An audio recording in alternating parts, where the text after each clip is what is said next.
Creations. இந்த story ராபினை பத்தின story. சின்ன பையனா இருக்கும்போதே இவன் பேரண்ட்ஸ் இறந்துட்டாங்க. இவனோட ரிலேட்டிவ்ஸ் இவனை ஆர்ஃபனேஜ்ல சேர்த்திட்டாங்க. இவனோட ஸ்கூல்லையும் இவனை யாருக்குமே பிடிக்காது, அவங்க ஃப்ரெண்ட்ஸ்க்கும் சரி டீச்சர்ஸ்க்கும் சரி. இவனுக்கு இருக்க ஒரே ஒரு ஃப்ரெண்ட் யாருன்னா நேச்சர். அவனோட ஃபேவரட் ஹாபியே நேச்சர் கூட டைம் ஸ்பெண்ட் பண்ணுறது தான். அவன் டெய்லியும் அந்த நேச்சர் பிளேஸ்க்கு போவான். அம்மா அந்த பிளேஸ்க்கு போவான். அங்கே இருக்க சன்செட், அங்கே இருக்க சில்லுன்னு வர காற்று, அங்கே வர அலைகளோட சவுண்ட், அது எல்லாமே அவனுக்கு ரொம்ப பிடிக்கும்.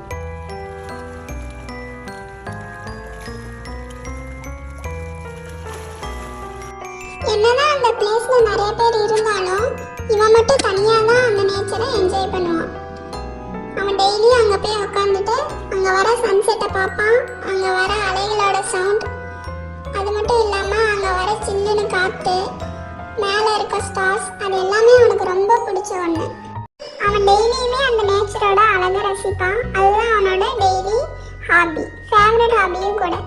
ஒரு நாள் அப்படிதான் அந்த பிளேஸ்க்கு போனான். போயிட்டு கொஞ்ச நேரத்துலேயே அவன் அழுவ ஆரம்பிச்சிட்டான். அழுதுட்டு கண்ணெல்லாம் தொடச்சிட்டு அவன் பேக்ல இருந்து ஒரு புக் எடுத்து அவன் வாட்டுக்கு எழுத ஆரம்பிச்சான். இந்த கதையில இன்னொரு கேரக்டர் இருக்கான், அவன் பேர் தான் பீட்டர். ராபின் இங்க நேச்சரை பார்க்கறது எல்லாமே பீட்டருக்கு தெரியும். ரொம்ப நாளாவே பீட்டர் ராபினை நோட்டீஸ் பண்ணிட்டு தான் இருக்கான். பீட்டரும் பின்னாடியே அவன் ஏதோ எழுதுறான்னு சொல்லிட்டு பக்கத்துல உட்காந்து அவனுக்கு தெரியாம அவன் என்ன எழுதுறான்னு பார்த்துட்டு இருந்தான். அந்த பேப்பர்ல ராபின் என்ன எழுதுனானா அவனோட லைஃபை பத்தி.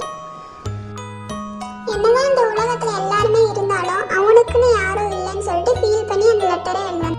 அந்த லெட்டர்ல நான் ரொம்ப அன்லக்கி, நான் இந்த லைஃபை ரொம்பவே ஹேட் பண்றேன், நான் இந்த இடத்துல ஒரு அன்லக்கி பர்சன், கூட இருக்கவங்க எல்லாருமே அவங்க கூட நான் பேச ஆரம்பிச்சேன்னா அவங்களுக்கும் நான் அந்த அன்லக்கை தான் ஸ்ப்ரெட் பண்ணுவேன் அப்படின்னு சொல்லி பயந்துட்டு என்கிட்ட யாருமே பேச மாட்டேங்கிறாங்க.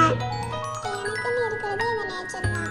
இந்த சன்செட்டை நான் என் அப்பாவை பார்க்குறேன், இங்கே வர சில்லுன்னு காற்று என் அம்மா மாதிரி நான் பார்க்குறேன், இங்கே இருக்க அலைகளோட சவுண்ட் என்னோட பிரதர் அண்ட் சிஸ்டர் வளர்ற மாதிரி எனக்கு ஒரு ஃபீலை கொடுக்குது, மேலே இருக்க ஸ்டார்ஸ் என் ஃப்ரெண்ட்ஸ் என் கூட பேசி சிரிக்கிற மாதிரி ஒரு ஃபீல் தருது. இந்த மாதிரி அந்த நேச்சர்ல இருக்க எல்லா விஷயங்கள் தான் இவனோட ஃபேமிலி அப்படின்னு சொல்லி அந்த லெட்டர்ல எழுதுறான். அவனுக்குன்னு இவங்க எல்லாருமே இருக்கிறாங்கன்னு நினைச்சு அவன் சந்தோஷப்பட்டுப்பான். என்னதான் இமேஜினேஷன்ல அப்பா அம்மா அண்ணன் தங்கச்சி ஃப்ரெண்ட்ஸ்ன்னு அவன் இமேஜினேஷன்ல வச்சுக்கிட்டாலும் ரியாலிட்டின்னு வரும்போது அவனுக்குன்னு யாரும் இல்லைன்னு சொல்லி அவன் உணர்வான். அப்ப அவன் ரொம்ப அழுவ ஆரம்பிச்சிருவான். ராபின் பீட்டரை இவன் யாருன்னு சொல்லிட்டு ஒரு பயத்தோட பீட்டரை பார்க்கறான்.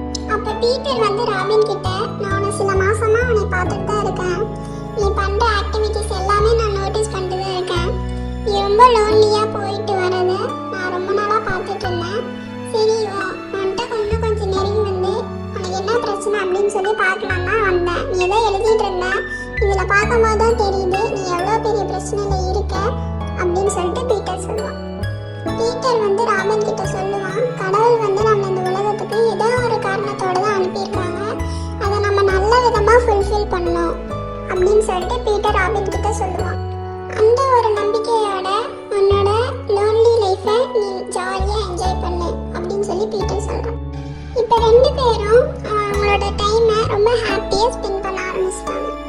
இந்த மாரல் ஆஃப் த ஸ்டோரி என்னன்னா, நம்ம லைஃப்பில் ஒரு ப்ராப்ளம் வந்தாலோ இல்லை நம்மளுக்கு ஒரு சுச்சுவேஷன் ரொம்ப கடினமாக அமைஞ்சாலும் அது அப்படியே இருக்க போகிறதில்ல. என்னைக்காவது ஒரு நாள் எல்லாம் சரியாகி நம்ம நம்ப முடியாத அளவுக்கு நம்ம லைஃப் மாறும். ஸோ அது வரைக்கும் நம்மளோட ஹோப்பை நம்ம விட்டுறக்கூடாது, இருக்கிற லைஃப்பை ஜாலியாக என்ஜாய் பண்ண கற்றுக்கணும்.